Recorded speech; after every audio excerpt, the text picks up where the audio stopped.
Kev Mack has made a name for himself from the backyards of South Los Angeles to casino floors across the nation, particularly on the West Coast, where Las Vegas casinos once rolled out the red carpet for him. From risking it all on the pavement with killers and drug dealers to presidential suites, he became known as the man that won and lost millions on some of the city's most dangerous streets. During profitable times, he's cashed out big time in sports books and walked away from the craps table with over 100 grand at a time. Kev is everything Kenny Rogers sang about in his song, The Gambler.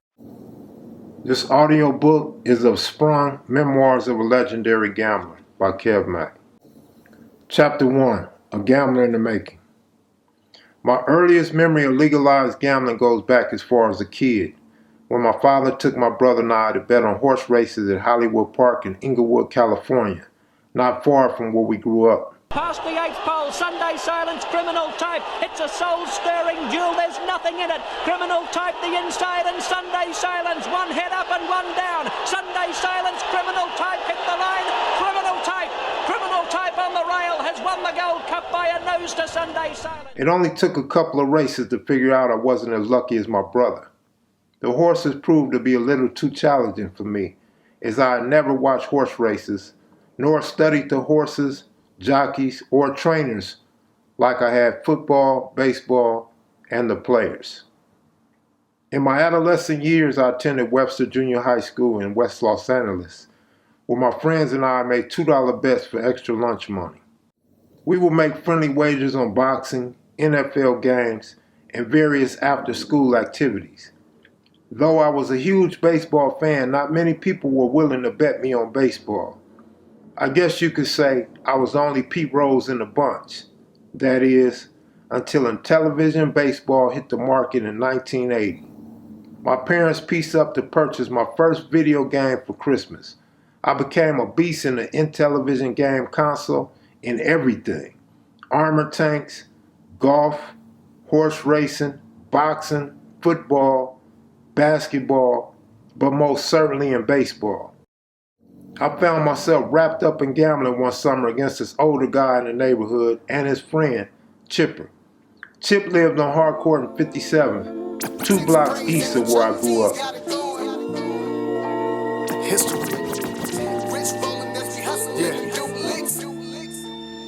A mutual friend of ours that lived on this block had been bragging about how good Chipper was in the television and how he would give me a run for my money. One day, Chip pulled up to my house and invited me over to play against him. I didn't quite know what to make of his challenge, but I knew one thing for sure. I would get to see his fine-ass sister, Dumpy. She was irreplaceable, and every guy in the neighborhood wanted to be with her until the end of time, like Beyonce. When we made it to Chipper's house and put the baseball cartridge in, I scored on him off the top.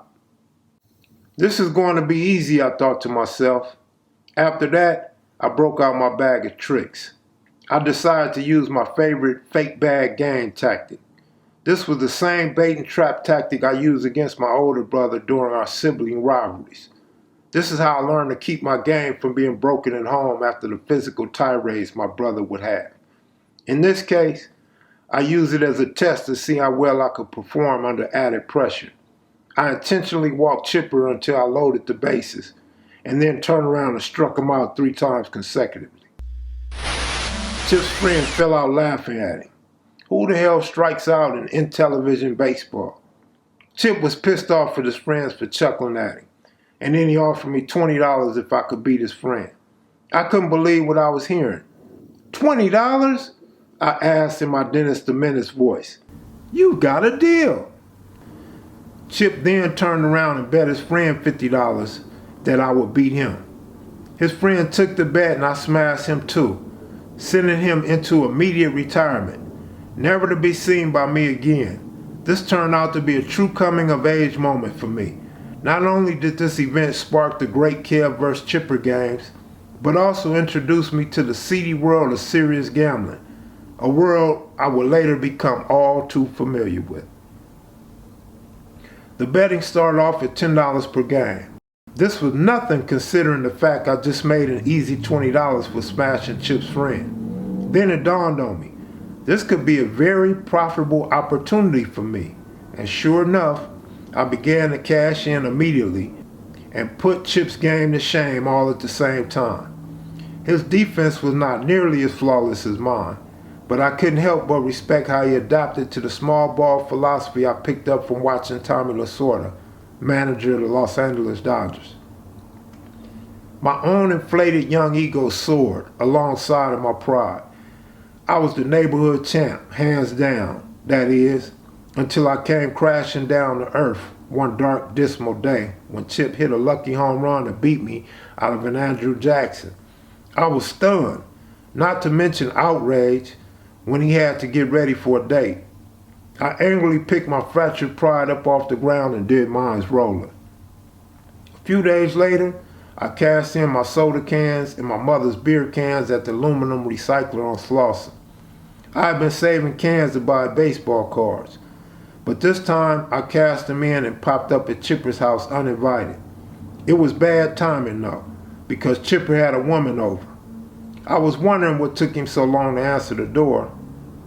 Dude noticed how eager I was to run it back and told me to come back later so he could kick my ass again. My feelings was truly hurt.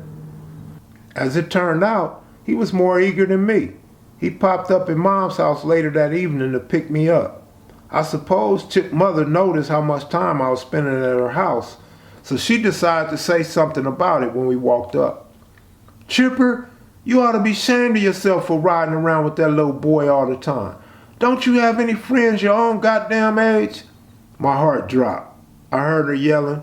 I was worried that she wouldn't let me back in her house to get revenge. "Dumpy," his mother yelled, "get those groceries out the car."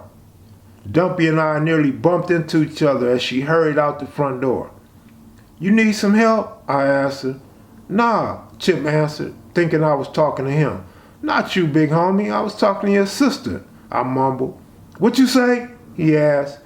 "I didn't say nothing, man." No question about it. I came back armed with my A-game. First thing I did was bait him into raising the bet to $30. And just like the sucker that most gamblers are, he bit like a rattlesnake. Unknowing to him, I had purposely given him a 2-run lead so we could up the ante. It wasn't long before we were betting $50 per game. And if I didn't know any better, I would have swore his mother was in on the skit because she kept on yelling at him from the front room. He was completely thrown off his game, and the more she yelled, the more money he lost. I was up $130 plus another $50 that we bet on consignment after I took his money. I learned a valuable lesson from Chip when it came to gambling. Nothing good comes from betting on consignment. The great Kev vs. Chipper games were officially over after I collected his debt. I was hungry for a new fix, a new challenge, and new horizon. So it should come as no surprise that I went on a mission to be the master of my favorite arcade game in the neighborhood. I hit Take 5 Arcade on West Boulevard and 60th, T&D Liquor on Slauson and Kennison, the Stop Shop on Slauson, and Dean's Burger on Slauson and Dean. I would gamble for quarters and candy bars with my peers. In high school, I began to take gambling a little more serious when my mother was a Sybil Brand fighting an attempted murder case on her boyfriend. I began ditching class to pitch quarters and betting on NBA games as a means of income. After being suspended from Palisades, I transferred to Crenshaw High School. That's when I began betting on pit bull fights and how deep a roller pigeon could roll. Then after high school, I found myself betting on car races and in bowling alleys, betting on bowling. When I was 16, my father took me to a cockfight with some paisas that he knew in the low bottoms on the east side. His Mexican friends were dressed in big cowboy hats, rayon shirts with the top unbuttoned, tight jeans and boots made of ostrich skin with knives and pagers attached to their belts. You had to be pretty important to have a pager in 1984. These guys were throwing around tens of thousands of dollars per fight. The birds had metal pieces and long sharp spikes tied to their legs, acting as knives as they kicked, ripped.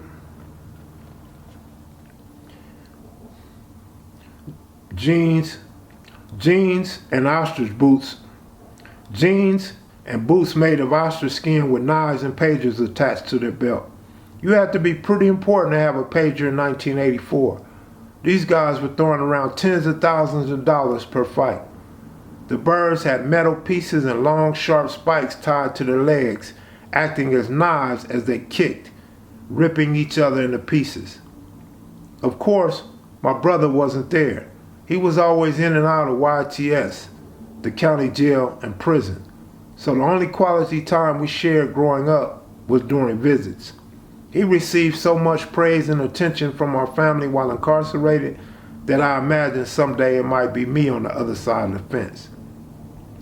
For my father's 46th birthday, October 5th, he convinced me to roll with him to Las Vegas. I always feel lucky on my birthday, and I always feel underage on your birthday. Don't worry, son. Just stay close to me and act like you know what you're doing. And off to Vegas we went in his blacked out two-door convertible 500 Benz with the AMG kit. Pop stayed in some fly shit. During the boring drive to Nevada, he tried to spice it up by singing songs such as Jingle Bell Rock by Bobby Helms and country songs like The Gambler by Kenny Rogers. Come on, Dad. Put something else on, I said to him. What you want to hear, Ice-T, Run DMC, or Sir Mix-a-Lot, he asked. It was weird to hear my father spit out a roll call of rappers.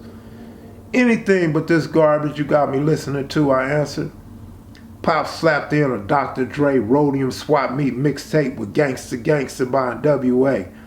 Don't Believe the Hype by Public Enemy. Children's Story by Slick Rick. Colors by Ice-T. You Got to Chill by EPMD. The Symphony by Marley Marl. Keep Rising to the Top by Dougie Fresh. Follow the Leader by Eric B. and Rakim. And Ain't No Half Steppin' by Big Daddy Kane, and so on. He had to keep up with the latest rap songs if he was going to ride around town with young girls in the car with him. While flipping the tape to the B-side, he recited the history of Caesar's Palace and the Sands Casino to me.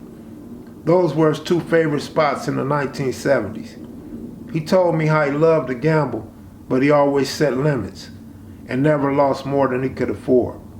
When we arrived in Las Vegas, he drove down the strip from one end to the other. The lights were amazing. The crowd was electric, and I could see his face light up. Pick a casino, son. That one right there, I said while pointing at Dunes. Nah, pick another one, he said. That one right there, I said while pointing at the Stardust. The Stardust Resort and Casino was sort of small and outdated compared to other casinos, but parking and multiple entrances were a convenience. As soon as we walked in, I noticed elderly white waitresses that gave the casino a retirement home atmosphere. Filthy cigarette smoke clouded the air, and the sounds of coin falling from slot machines signaled people winning money. First we hit the slot machines, and then we stopped at the crap table before I ventured over to the sports book by myself. The first of a long list of celebrities that I ran into while gambling was Jimmy Walker. He played JJ on the sitcom Good Times. Hello, lucky person. You got the number right, because you are talking to Kid a Dynamite! Dynamite! I sat down beside him as he studied his football teams. And then I got up to bet a two-team parlay on week 6 of the NFL. As any long-time gambler could guess, I won, and I was hooked. The yearly Vegas trips my parents and grandparents took when I was a kid suddenly made sense. Though I was only 20 years old, I was feeling the vibe. Just being around a bunch of money, mink coats, flashy diamonds, free drinks, and half-naked waitresses put me in the mind of a different world. Though I could do without the slot machines and cigarette smoke, I liked the idea of being around a bunch of high rollers, celebrities, keno, roulette, blackjack, sports bettors, and sports junkies. What better way to make legal money doing something that you love? Well, I wasn't lucky enough to be a professional baseball player, and I was too shy to be a porn star, so gambling it was. Fed up with the gamble. You all on the table, even if they kiss me. Fed up with the Kev gamble. Mack, All on the table.